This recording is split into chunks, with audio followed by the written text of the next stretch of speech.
"We're closed." Linda had already reached for the sign when she spotted them.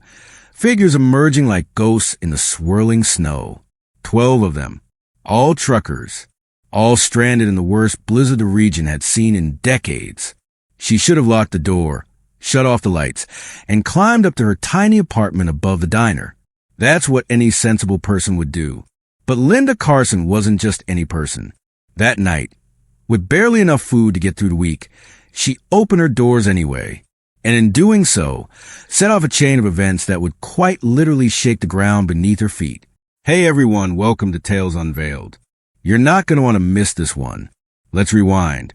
For 3 full decades, Tom's Pit Stop had been the beating heart of Highway 29. A rest stop, a safe haven, a little patch of comfort for road-weary truckers and curious travelers. And at its center were Tom and Linda Carson, a couple who understood the open road and the people who lived on it. But 5 years ago, Tom was taken by a sudden heart attack, and Linda, still carrying the grief in her bones, made him a promise. She'd keep the place running no matter what. Then came the highway reroute. 3 miles east. That's all it took. 3 small miles, and suddenly traffic disappeared. The regulars stopped showing, and the bank notices started piling up. By the time this story begins, Tom's Pit Stop wasn't much of a stop at all. It was a ghost in the snow. The lights were still on that night. Barely. And Linda was behind the counter, counting the day's earnings with quiet despair. $27.43. Not even enough for the monthly electric bill, let alone a dent in the mortgage. Now 3 months overdue. She was 15 minutes away from flipping the sign to closed and crawling upstairs to her 1-bedroom apartment. Outside, the sky had gone pitch black. The snow had started falling around noon, and by now it was a full-blown whiteout. The kind of blizzard that makes the news. The kind where the smart folks stay home, and the bold ones regret they didn't. Except Linda. 5 years ago, she'd buried her husband and held on to this diner with nothing but grit and memory. Tom had been a trucker himself once, long before they'd saved up enough to buy this place. He used to say they served the best chicken fried steak between Chicago and Denver, and no one who tasted it ever disagreed. But now, with no cars outside and a for sale sign half buried in snow, Linda wasn't thinking about chicken fried anything. She was thinking about how to survive one more month, one more week, maybe even just one more night. And then the bell over the door jingled. She jumped. A tall man stepped inside, stomping snow off his boots, cap pulled low over weather-worn eyes. A trucker, no doubt about it. He looked like he'd driven through worse things than snow. "Evening, ma'am," he said, voice rough like sandpaper. "Any chance you're still serving? It's a mess out there." Linda hesitated. The sign said, "Open for a few more minutes." Technically, but her instincts had already made the call. "Kitchen's still open," she said, setting down the coffee pot. "What can I get you?"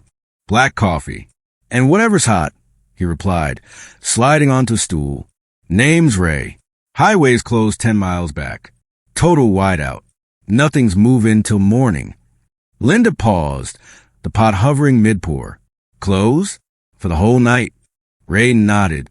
"Patrol's shutting everything down. I was lucky to make it here before the barricades went up." Almost as if summoned by his words, the bell rang again.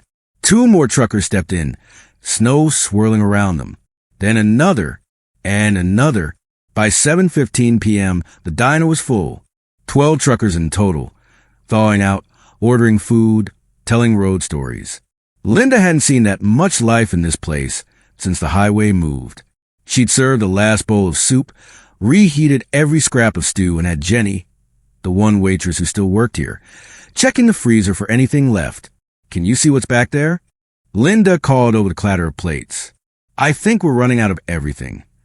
Jenny, a wiry 22-year-old with loyalty far beyond what Linda could afford to pay, nodded and disappeared into the kitchen. She hadn't even been scheduled that night. Linda had told her to stay home. The roads were too dangerous. But Jenny had shown up anyway. "Can't let you face the dinner rush alone," she'd said with a smirk. Funny how neither of them expected an actual rush. "You boys planning to hit the road after you eat?" Linda asked Ray, who'd taken on the role of unofficial spokesperson. He shook his head. No can do. Patrol says nothing's moving till morning, and every motel's already packed. Looks like we're sleeping in the cabs. Linda glanced out the window.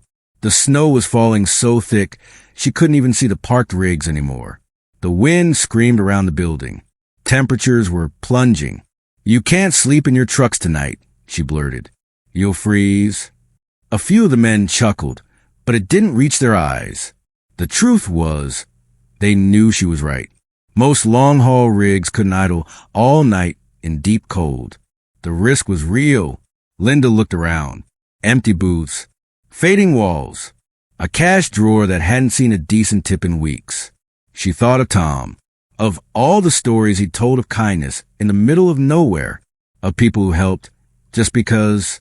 The diner's open all night, she said slowly. And I've got a small apartment upstairs. Couple of extra blankets. It's not much, but it's warm. Ray stared at her. You do that? For strangers. Linda's eyes drifted to the photo behind the counter. Tom in his trucker days, grinning beside his rig. My husband never turned away a driver in trouble, she said softly. And I'm not about to start. The night went on. The blizzard worsened. Around 10, the heating system let out a deep groan and then died. Linda's stomach dropped. Ray pushed away his coffee. Mind if I take a look? He asked. 20 minutes later, he'd revived the furnace with a few tools from his rig and a whole lot of patience. Should hold till morning, he said, but you'll need to get someone in before next cold snap. Linda smiled weakly. Add it to the list. Ray gave her a look, one that said he saw more than she was letting on. Hard times, he said. She nodded. Highway reroute killed us. Barely hanging on. That for sale sign out front is of a show. Ray looked out the window, then back at her. That's a damn shame. Linda didn't reply. By midnight, there was no food left. She'd emptied the pantry, then raided her personal stash upstairs. The truckers tried to pay, but she waved them off. Your stories, she said with a tired smile. They're payment enough. She didn't know it yet, but those stories were just a beginning. By 1 a.m., the storm outside had buried the trucks under a thick blanket of snow. The wind howled louder now, rattling the diner's windows like a warning. Inside, though it was warm, cramped, yes, but filled with something Linda hadn't felt in a long time. Life. The truckers had rearranged the booths and chairs to stretch out, some resting their heads on folded jackets, others leaning against the walls, swapping stories. Their voices mingled with the faint hum of the old jukebox in the corner, which someone had coaxed back to life with a gentle tap and a quarter. One driver told a tale about hauling a truckload of rubber ducks through a flooded town. Another recounted narrowly escaping an avalanche in the Rockies. Linda chuckled more in that one night than she had in months. This place reminds me of a little diner up in Nebraska, an older driver said, scratching his chin. Run by a guy named Tom or Tommy. Best apple pie I ever had. Linda, who'd been pouring coffee, froze. Tom Carson? She asked, her voice barely above a whisper. The man looked up. Yeah, that sounds right. Tom Carson. You knew him. Before she could answer, Ray stood from his stool near the photo wall. He was holding a black and white picture. Tom with a group of fellow truckers at a stop in Wyoming, dated 1998. His eyes stayed fixed on it. Is this him? He asked, glancing toward Linda. She nodded, slowly making her way over. That's my husband. Ray whistled, low and soft. He helped me once. My rig broke down outside Laramie, middle of winter. I had no cell, no radio, nothing. Thought I was going to freeze. Tom showed up out of nowhere, helped me patch it up. Didn't take a dime. That was Tom, Linda said, her voice catching. Always showing up when someone needed help. Another trucker joined them, peering at the photo. Tom Carson, no way. He used to run CB Channel 19 during storms. Guided me through Donner Pass once when I was barely out of training. Yup. Someone else chimed in from a booth. That voice got a lot of us home more than once. Linda turned to look at the dusty CB unit still sitting on the shelf behind the counter. She hadn't touched it since Tom passed. Couldn't bring herself to. But now, as these men, Some who had never even met her husband shared their stories. It felt like Tom was in the room again, not just as a memory, but as a presence. "I never knew he'd helped so many," she whispered. "He wouldn't have told you," Ray said with a smile. Tom didn't brag. He just did what needed doing. By morning, the blizzard had passed. Blue sky peeked through icy clouds, and sunshine bounced off snowdrifts that reached the windows. The highway was still closed while plows fought cut a path. But the worst was over. The truckers began to stir, stretching sore backs and brushing crumbs off their clothes. Jenny brought out the last pot of coffee from the tiny upstairs kitchen, and Linda passed out slices of bread she'd toasted over the stove. When the highway patrol finally announced that traffic would reopen around noon, the mood in the diner shifted. There was relief, of course, but also hesitation. No one seemed in a rush to leave. Ray lingered at the counter, sipping one last mug. "What do we owe you?" he asked. Linda shook her head. "Not a thing." "You can't be serious," he said, reaching for his wallet. "I'm serious," she replied gently. "You gave me something money couldn't. A night where this place felt alive again. That's worth more than a few dollars." Ray studied her. "You sure?" She nodded. "Besides, consider a thank you for all the times Tom helped someone else. Feels right to pass it on." The truckers protested, of course, but in the end, they each left something behind. Tips for Jenny, a note scribbled on a napkin thanking Linda, a prayer card tucked into the sugar jar. Small gestures, but heavy with meaning. Ray was the last one out. As he stood at the door, he paused. "That for sale sign, is it just a diner? Or the whole place?" "Both," Linda said. "Apartment upstairs comes with it. Bank's foreclosing by the end of the month, if I don't catch up." Ray looked thoughtful but said nothing. He simply gave her a nod, then stepped into the snow and climbed into his rig. For the rest of the day, silence returned. The chairs were empty again. The booth sat still. Just Linda and Jenny cleaning up the aftermath. "You should take tomorrow off," Linda told her. "Are you sure?" "I can't even restock supplies until Friday."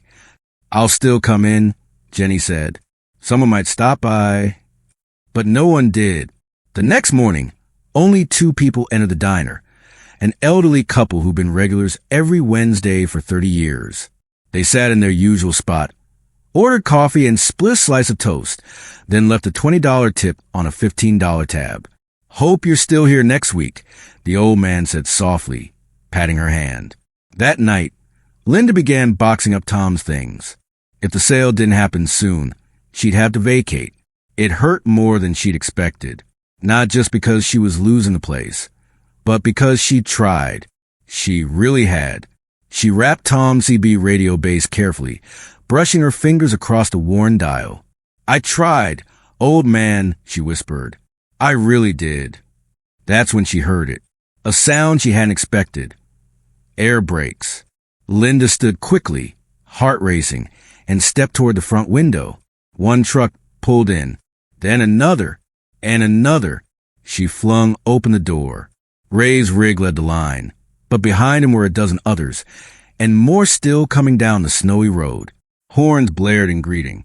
Headlights lit up the diner like a runway. "What on earth?" Linda murmured.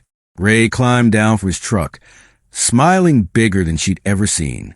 "We got to talking," he said, "on the CB. Then, online. Told folks about you, about Tom, about this place." More trucks arrived, parking wherever they could fit. Some drivers she recognized from the storm, others she'd never seen before. But one thing was clear, they weren't just passing through. This was Tom's place, Ray continued.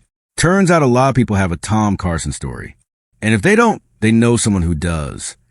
Before Linda could respond, a man stepped forward from the crowd, dressed more like an executive than a driver. "Mrs. Carson?" "William Porter. I run Porter Hall Trucking. 50 rigs on this route. I'd like to talk about making your place a scheduled stop." Linda blinked. I don't know what to say." Another company rep stepped up, and then another.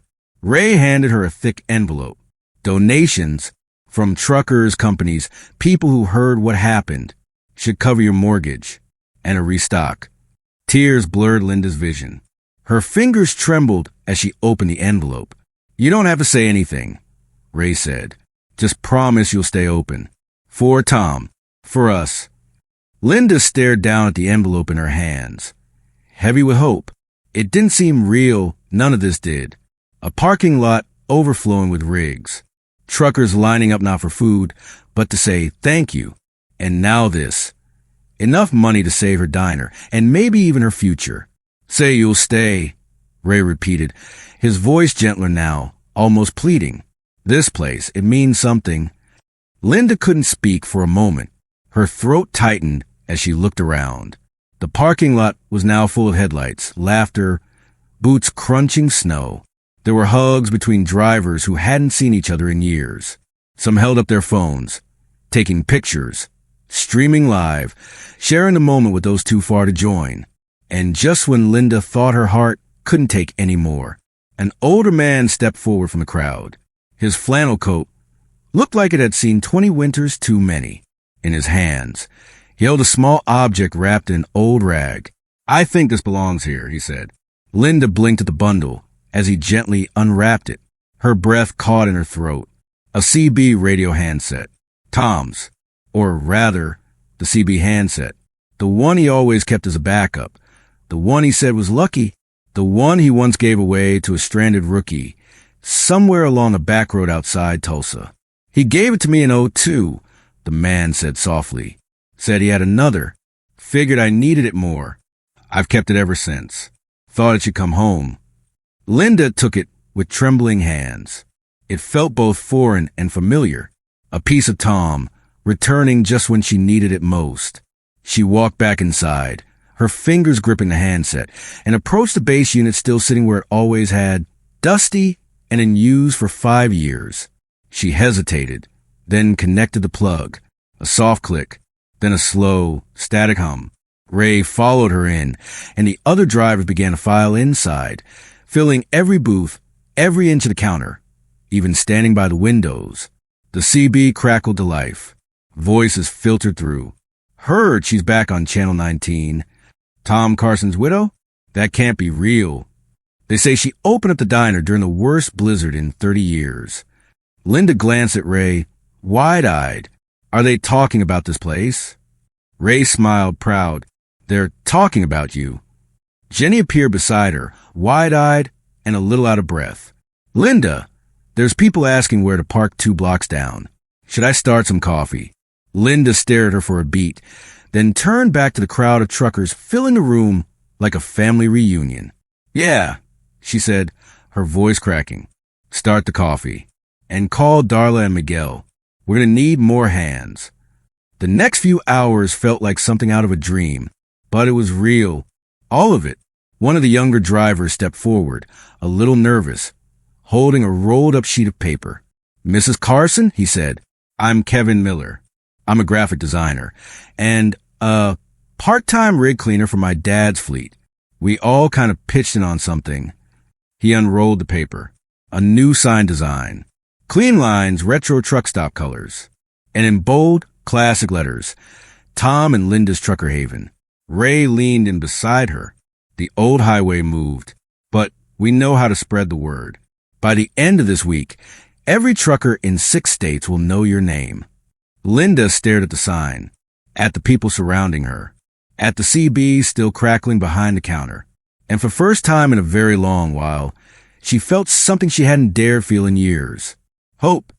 6 months later, Tom and Linda's Trucker Haven barely resembled the dusty little pit stop of old. The gravel lot had been expanded to accommodate more rigs, and a brand new sign, Kevin's Design, stood proudly at the entrance. A small lounge had been added to the side of the building, complete with showers, clean towels, even a shelf of donated paperbacks. The coffee was never cold, and the CB radio was always on. Linda's staff had grown from just her and Jenny to a team of 7. Jenny now managed the floor. Darla worked the early shift. Miguel, a former mechanic, kept the place humming and occasionally fixed the trucks outside. But the heart of the diner remained the same. The grill sizzled. The jukebox played. And Linda, still wearing Tom's old flannel on chilly mornings, stood behind the counter with a smile that had returned to stay. Every day brought new drivers, many of them first-timers who'd heard about the place from a friend, a dispatcher, or over to CB. Some just stopped for a meal. Others stayed longer, telling stories and leaving gifts, photos, patches, tokens from the road. And at the center of it all, just behind the register, hung a new photograph. It had been taken on the 1-year anniversary of the blizzard. Linda stood in the middle, surrounded by dozens of truckers, some from that snowy night, others who'd come after. They were smiling, arms around one another, eyes full of something unspoken. Beneath the photo, a small brass plaque read, "Family isn't always blood. Sometimes it's who shows up when the road gets rough." That afternoon, the bell above the door rang. Just like it used to, a young trucker stepped in, snow melting off his jacket, duffel bag slung over one shoulder. "First time here?" Linda asked, walking over with a towel and a warm smile. "Yes, ma'am," he said, glancing around.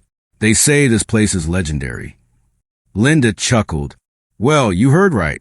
Welcome to Tom and Linda's. First cup of coffee is on the house. What brings you out on the road today?" The young man slid into a booth and began to talk. A little about the haul, a little about his father, also a trucker. And somewhere in the middle of it, Linda felt it again, that same sense of warmth and belonging that had filled the diner the night of the blizzard. She looked around, at Jenny pouring coffee, at Ray helping someone with a jammed CB unit, at the photo of Tom grinning behind the counter. The world had changed. The highway had moved. But somehow, she had ended up right where she was meant to be. The following weeks were a whirlwind of rhythm and restoration. Word spread faster than Linda ever could have imagined. Truckers posted on forums, shared pictures, and told their stories over the CB airwaves. Tom and Linda's was no longer a quiet pit stop off a forgotten road. It was becoming a landmark, a gathering point, a piece of lore on wheels. Some came just to see if the stories were true. Others came out of respect. A few just needed a place to rest, warm up, or remember someone they'd lost on the road. Linda welcomed them all the same, with a pot of fresh coffee, something hot from the grill, and a story or two from her own collection. One particularly cold morning, she spotted a woman about her age sitting alone at the counter, turning a silver locket in her hand. Linda poured her a cup. Passing through, she asked. The woman shook her head. "Not really. My brother used to talk about this place. Said Tom Carson once helped him through Kansas during a storm. He passed last year, but I always remember that name." Linda placed a gentle hand over hers. "Tom helped a lot of people. More than I ever knew." The woman smiled. "So I heard." Moments like that, quiet, powerful, unexpected, happened often now. Tom's legacy wasn't just alive. It was growing, carried in stories and the laughter of strangers becoming friends, and in the gentle buzz of the CB radio, which now clicked on and off day and night. And Linda? She had changed too. She wasn't just holding on anymore. She was building. With a mortgage paid, she reinvested. New cookware, better insulation, a second refrigerator. She even replaced the squeaky old boot by the window where the upholstery had worn through, though she kept one small rip for character, as Jenny called it. The local mayor had stopped by once, declaring the diner an unofficial historic point of hospitality. A local paper ran a story titled, "The Pit Stop That Refused to Die." Linda framed the article and hung it in the hallway leading to the restrooms. But what moved her most were the letters. They came from all over, some handwritten, others typed and folded into envelopes scrawled with truck stop addresses or rest station stamps. They told stories of late-night rescues, emergency coffee deliveries, CB messages that calmed fears and prevented disasters. Many mentioned Tom by name. One letter read, "Dear Mrs. Carson, I never met your husband, but his voice saved me one snowy night in the Cascades. I was 21, terrified and driving solo. Tom talked me through every turn until I made it to a rest stop. I never forgot his calm. I now train new drivers, and I always teach them to listen to the CB and to each other. Thank you for keeping his light on. Marshall G., Portland, Oregon." Linda kept them all in a drawer by the register. Some days, when the hours dragged or the loneliness crept in, she'd open that drawer and remind herself why the doors had stayed open in the first place. One chilly Thursday, a school bus pulled into the lot. Linda rushed outside, confused. Out stepped a teacher and a dozen middle schoolers, shivering but excited. "Sorry for surprise," the teacher said. "One of my students' dads is a driver. He told us about this place. We're on a local history project. And, well, this diner's part of something pretty special now." Linda blinked in surprise. "You came for this place?" The teacher nodded. "We wanted to learn about how one act of kindness can ripple." The kids ate grilled cheese and tomato soup at the long table in the back, then gathered near the photo wall as Linda told them about Tom, the storm, and the night everything changed. They asked questions, smart ones, about resilience, about highways and memories, about how you keep going when everything says to quit. And when they left, one girl pressed a tiny folded paper into Linda's hand. A drawing, a semi-truck driving through snow, pulling up to a little glowing diner, a tiny heart drawn over the door. Linda cried in the walk-in freezer after they left, but it was a good cry. A year to the day after that fateful blizzard, Linda stood behind the counter in a fresh white apron. The sign above the diner door now lit up each night like a beacon. Tom and Linda's Trucker Haven. Outside, drivers lined the snowy roadside for nearly half a mile in both directions. Some were new. Others had been there that night. A few brought their families. Even Jenny's parents had shown up. Ray, ever loyal, had arrived early and taken charge of the grill to give Linda a break. She still remembered how quiet the place had been that morning 1 year ago. The hopelessness, the loneliness. Today was the opposite. The CB radio behind her crackled on. "Breaker 19, anyone on Route 29, just a heads up, hot coffee and warm hearts at Tom and Linda's. Could use a little music on the way in." Jenny leaned in, smiling. "You want to answer it?" Linda hesitated, then picked up the mic. "Breaker 19, she said, trying not to laugh. "Coffee's on, pie's warm, and the jukebox still plays Hank Williams if you ask nicely." Laughter echoed from around the room. Later that night, they lit a small bonfire in the parking lot. Truckers swapped stories under the stars, their breath visible in the cold. Linda stood beside Ray, hands in her pockets, looking up at the night sky. "Think Tom will be proud?" she asked quietly. Ray didn't even hesitate. He'd be in that kitchen yelling at me for overcooking the bacon and sneaking extra butter into the grits. She laughed. "Yeah, that sounds like him." They stood in silence for a moment longer before Ray added, "But yeah, he'd be proud, not just of the place, but of you." Linda smiled softly. "I still miss him," she said. Ray nodded. "We all do, but you brought him back. In every one of these folks out here." She looked out over the gathering, over the crowd of faces, old and new, united not by blood or birth, but by miles, memories, and the roads they shared. And in that moment, she knew she wasn't just keeping a promise anymore. She was continuing a legacy. 6 months later, Linda stood at the back of the kitchen, apron dusted in flour, the scent of fresh apple pie floating through the air. The diner was busy, again, and not just weekend rush busy, but full house on a Tuesday morning, kind of busy. Every booth was filled. The counter stools were all taken. 2 regulars played chess at the corner table. A couple of drivers were napping in the new lounge addition after a long haul through Kansas. And Jenny, now officially the assistant manager, was training 2 new hires on how to balance 10 coffee orders without spilling a single drop. Linda had finally hired more staff. Darla ran the early breakfast rush. Miguel had become something of a fix-it wizard, tuning up not only the diner, but also the rigs that parked overnight. There was even a retired Navy cook named Lou who came in 3 nights a week just to make his world-famous chili, which, according to 100 reviews online, might actually deserve the title. The renovations were modest, but they'd made a huge difference. The bathrooms were redone, the booth seats reupholstered. A new deck had been added out back for summer nights. And of course, there was the CB radio, now mounted in a wooden frame behind the counter, always humming with voices from across the country. Linda had learned how to use it herself, not just to check weather updates or hear about slowdowns on Route 29, but to listen, to connect, to be part of something larger than herself again. Some nights, when the rush had calmed and the coffee pots had stopped bubbling, she'd sit by the radio with a warm mug and just listen, and sometimes she'd talk. Breaker 19, this is Haven Base. How's the view from the ridge? She never knew who would answer, but there was always someone.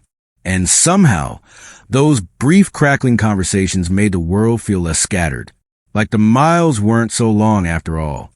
That spring, a young driver named Marcus came in just before midnight. He was hauling agricultural equipment and looked like he'd barely slept in 2 days. He sat at the counter, ordered 2 cheeseburgers and a slice of pie, and then just broke down. "I'm sorry," he said, wiping his eyes. "Didn't mean to come apart. I guess I heard this was a place where people understood." Linda sat beside him while he ate. Didn't say much. Just listened. Turns out, Marcus had just lost his dad, a veteran trucker. Said his father used to tell stories about the good old days, about pit stops where people cared and the coffee didn't taste like ash. "My dad always said, if you ever feel lost, find a place with a CB buzzing and a waitress who remembers your name." I didn't know if that was just some made-up memory. Marcus said, "But then I found this place." Linda reached across the counter and patted his hand. "Your dad wasn't wrong," she said softly. "You found it." He stayed for 3 hours that night, left with a full belly and a little less weight on his shoulders. That became the rhythm of life at Tom and Linda's Trucker Haven. Stories poured in through the door, through the radio, through letters and photos and postcards. A man once drove from Oklahoma just to donate a jukebox record that Tom had once chosen in 1987. A woman from Tennessee sent Linda a handmade quilt with tiny trucks stitched into the corners, each one bearing a name and a call sign. A small group of regulars started calling themselves the Haven Crew. They met once a month in person or over the CB, organizing fundraisers for struggling drivers or retired truckers in need. Linda didn't create the group, but she hosted every meeting, brewed every pot coffee, and baked every pie. She wasn't just a diner owner anymore. She was a keeper of stories, a lifeline on the map, a lighthouse in the storm. On the 2nd anniversary of the blizzard, Linda did something she hadn't done in years. She opened Tom's old journal. He had scribbled in it constantly. Notes about engine performance, meal ideas, stories about strangers he'd met. One entry stood out, dated 3 years before he died. "If something ever happens to me, I hope Linda keeps this place running. But more than that, I hope she knows this was never just a diner. It was our way of telling people, you're not alone out here. That matters more than any bottom line." Linda pressed her palm to the page. "I got the message, Tom," she whispered, loud and clear. She closed the journal and walked out to the counter where a new driver had just taken a seat. "First time?" she asked with a knowing smile. The young man nodded. "Yeah, they told me I had to stop here. Said this place is legendary." Linda poured him a coffee, black and hot. "Well, they weren't wrong. Welcome to the Haven. You hungry?" Later that night, as the last customer left and Jenny turned off the outside lights, Linda sat by the CB radio with a warm cup of tea. The radio crackled. A familiar voice came through. "Ray, checking in from the Wyoming line. Breaker 19, Haven Base, you there? Just rolled past a snow patch. Nothing like that blizzard, though. You staying warm?" Linda smiled, picking up the mic. "Always warm here, Ray. Drive safe out there." Another voice chimed in after him. Then another, and another. Voices from Arizona, from Ohio, from up near Canada and down past New Orleans. Each one checking in. Each one saying, "I remember." Linda leaned back in her chair, heart full. The road stretched far and wide, but it led people here again and again, not because of a location, not because of a sign, but because someone had once said, "You're not alone." And thanks to a storm, a choice, and a legacy that refused to fade, those words now echoed across thousands of miles. She glanced toward the photo on the wall. Tom, laughing with a plate of pie in his hands. "You were right," she whispered.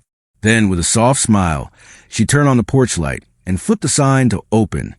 Because home is never really closed. Love this story? Tap the like button and subscribe to Tales Unveiled for more stories of kindness, grit, and the quiet heroes among us. Check out the video on your screen. You won't want to miss it. See you in the next one.